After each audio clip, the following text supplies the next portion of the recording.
Our story begins with the city of Mecca.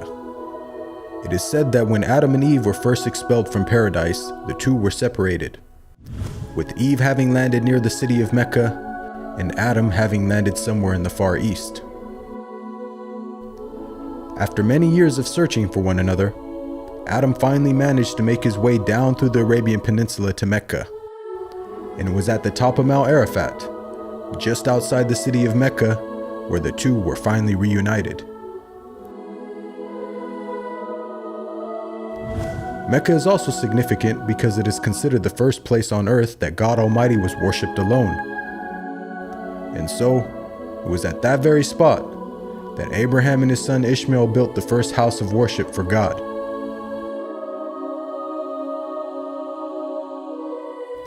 In honor of this, God Almighty had built in the heavens a similar structure for the angels. And it is said that every day, 70,000 angels come to that building to perform their prayers and then leave, intending never to return again.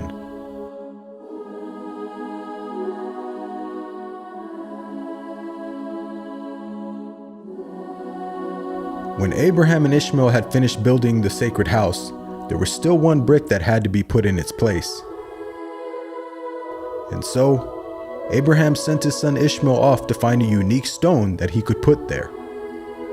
But God Almighty destined that the final stone that was to be laid would not be from the material of this world, but instead a stone directly from the heart of paradise. The angel Gabriel then brought the stone down to Abraham, who proceeded to put it in its proper place. It is said that when the stone first came down, it was a pure white color. But due to the impurities of this world and the sinfulness of man, the stone slowly began to fade and eventually turned black. As time passed, the city began to develop, with the people of Mecca remaining upon pure monotheism, worshiping one God alone.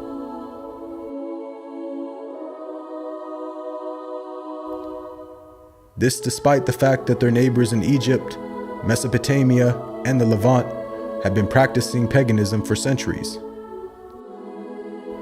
But this was all to change when a merchant by the name of Amr ibn Luhay had decided to conduct his business outside of Mecca. Amr then proceeded to journey northwards until he reached the lands of Levant. There, Amr would witness for the first time things like modern architecture, advanced literature, and of course, the practice of paganism. Amr was so impressed by all that he had seen that before leaving, he asked if he could take one of the idols back home with him. The people agreed, and so Amr took the idol and placed it along with the other goods and merchandise in his caravan.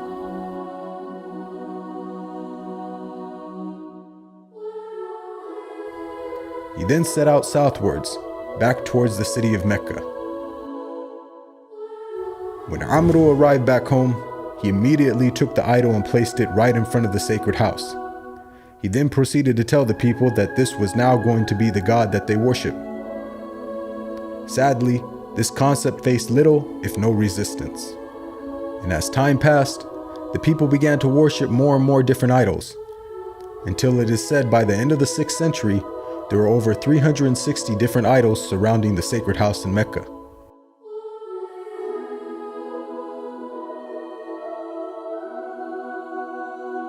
As the years passed and paganism became more prominent throughout the world, the people who still practiced monotheism knew that the coming of a new prophet was close at hand. And so, either through deductive reasoning or through interpretation of their holy text, many had concluded that the Arabian Peninsula was the most probable place God would send his new prophet. For at the time, the Roman Empire and the Persian Empire had extremely repressive governments and were hostile towards any type of rebellion, be it ideologically or politically. While the Arabian Peninsula, on the other hand, though also deeply mired in paganism, was a land ruled by tribal law and never had a real central government. As time went by, It appears that more and more people began to move down to the Arabian Peninsula to await the coming of the next prophet. And so, in the very land in which man first worshipped his Creator, and where Abraham built the first house of worship for God alone, it was there where God had destined his last and final messenger would emerge.